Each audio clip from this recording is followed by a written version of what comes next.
Fortnite's LEGO Survival has officially released, and there are countless secrets, Easter eggs, and things you need to know, with my favorite being found at the end of the rainbow. Yeah, there are rainbows in game, and they're not just for decoration. If you ever wanted to follow one of them, it'll lead you to an incredible secret. At the very end, you'll find a rift encounter that spawns in a real-life LEGO set. Everyone is awesome. Not the only surprise appearance. We all assumed that the LEGO minifigures would be 1 or 2 collabs and the rest original. That is the case, sure, but then we logged in to find Mr. Beast as a LEGO figure. He's the only icon series to have this exclusive style. But you'll be even luckier to find a llama on the map. There's a super rare chance that one appears, and once you crack them open, you'll be rewarded with high-level items, so make sure to always keep an eye out while exploring. Now, when you start the game, there's only a few prefabs to choose from, whether it's a basic shack or some walls. As you upgrade your village and your crafting tables, you'll unlock more recipes, allowing you to place cabins from Lonely Lodge and the suburban houses from Pleasant Park. It gets even better with the medieval castle prefabs. These are taken from the Lion Knight's Castle, which is a real LEGO set that's based on the iconic castles over the years. My favorite is the Shogun Village. Yeah, fans of Ninjago know all about this one. Sadly, no Ninjago skins in the game yet, but let's be honest, it's only a matter of time. And here's a secret leak for you. Tilted Towers will be the next build to arrive, letting us place the iconic clock tower. And one of the coolest things you can do in LEGO Fortnite involves toys. These include thrusters, balloons, and more. So thanks to this, you can literally build a house on a platform, add toys to it, and use them to create a flying house. Carl and Ellie would be so proud. And Fortnite didn't just port over 1,200 skins for this mode, they also recreated entire emotes from scratch. My favorites include Make It Rain, where you throw down LEGO dollars instead of real money. Then we have Rock, Paper, Scissors, and of course, finger guns as bananas. I'm starting to think that every emote from now on will have a LEGO version. Every single cosmetic in the Battle Pass this season works across all modes, not just the skins, but the dances. The Diamond Throne has been recreated entirely using LEGO diamonds and tiny pieces, and if you redeem the secret Peely emote, this works too. In fact, every time you pick up the phone, a different call can be heard.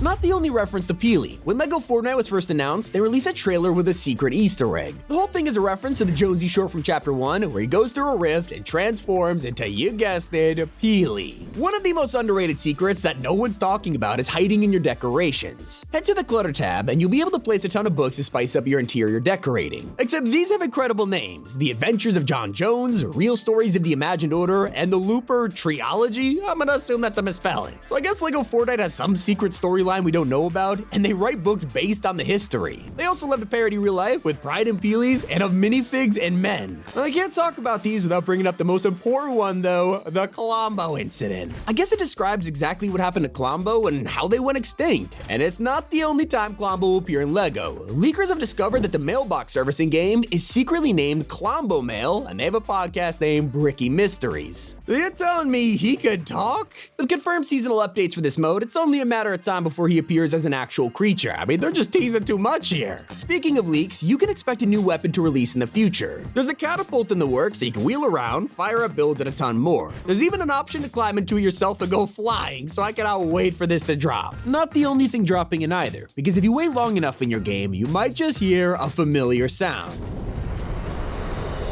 Yes, that's a supply drop, and they work just like in Battle Royale. Once it lands, break it open, and it'll be filled with some useful resources that are pretty hard to come by. Very good to know. And for those of you still in the early stages of the game, I have a life-saving trick. If you place your build wrong and want to destroy it, don't use a tool to break it. These have super low durability, and their damage is tiny. If you just use your own hands, it does like 15 damage per hit. You'd expect an axe to break wood better than LEGO punches, but it is not true for early items. A secret that everyone loves involves the many NPCs around the map. They'll come to your village and ask to join, but if you decide to emote in front of them instead, it becomes a dance party real quick. Another fun fact about these guys, the senior writer at Epic has confirmed that villagers have around 50,000 lines of dialogue. You're gonna be talking to these guys forever. And if you take them exploring, you might just find a rift encounter. There's actually a bunch of these spawning all over your world, one of them being a Maui head. Obviously, we're pretty used to these guys in Battle Royale over the years, and now they're in LEGO too. And the cool objects don't stop there. There's even the possibility of running into a giant Durber burger. Considering Beef Boss can show up as an NPC, it isn't too surprising, and who knows, maybe some talented builder will make his restaurant in Lego form. Now you might struggle to find all of these in one playthrough because the map is bigger than you could ever imagine. Every time you hit the edge, the new chunk just spawns in. While that feels like an infinite world, it's actually not. Eventually you'll reach the ocean, which is just a limitless amount of water. Trust me, I kept flying over this to see what was at the end, and sadly, you just hit an invisible wall. On the bright side, you'll never reach here in survival mode because the world is just way too big for that. Thankfully, the enemies in here aren't exactly the brightest, so if you're stuck with a giant horde of skeletons, simply lead them into a line and steer them away from your location. The whole train will eventually lose interest, and you can loot places like caves and peas without having to swing a sword once. One thing this mode has is attention to detail. While playing, you can get a good look at your facial expressions, which change throughout the game. From sweating while running to seeing your breath in a snowy biome, and that's not all. If you find yourself in a hot climate, you could even see the heat wave effects on the horizon. Also, just because you're in a desert doesn't mean it's always hot. Epic added some realism in the game, with these biomes actually becoming freezing at night, just like real life. So if you're out adventuring, make sure you don't get stuck out in the sand after dark, or bring a spicy burger with you.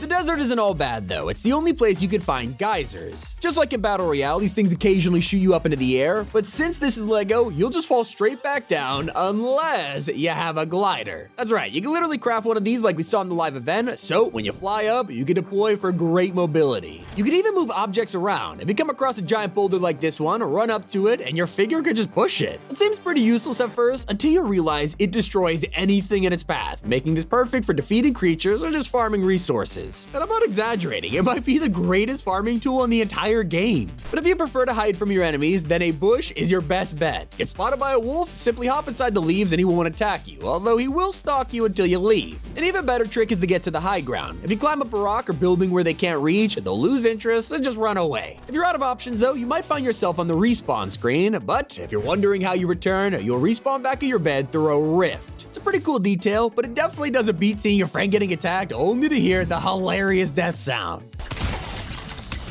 I wouldn't blame you for dying to the skeletons, because while some of them may be easy, just wait until you run into these guys. As you progress further away from spawn, enemies get more powerful, gaining items like medieval helmets and swords, so if you run into them, make sure you're geared up. So as you explore, keep an eye out for a tiny Easter egg. There is a chance that a Rift butterfly will appear, you know, the one from the iconic live event or the Cube Queens trailer. Now it's in Lego, and once you follow it, this leads you to a chest. How cool is that? You might be so invested in this mode that you play it for hours, and I don't blame you, but be warned, there is a time limit to how long you can play. After a while, the servers will reset just like creative mode, booting you back to the lobby and forcing you to load up all over again. Don't worry though, your progress doesn't go anywhere, and once you complete that first session, you even get a reward. Heading back to the lobby, you'll be granted with a free music pack exclusive to Lego Fortnite. And the gifts just keep coming. Head to the item shop right now to find a quest pack for $0. This is the True Explorers bundle that includes a skin, back bling, and quests for XP. Of course, the skin works in Battle Royale and Lego Fortnite. Not the only way to level up either, there are quests available right now that give you battle pass levels instead of XP. Pretty insane, especially when you realize how easy they are to complete. For example, just place a crafting bench, enter a cave, get a village rating of 4, and create a sandbox world. That's it, 4 battle pass tiers, and just like that. Those are secrets in Lego Fortnite. It's been Tommy, and keep it here on Top 5 Gaming.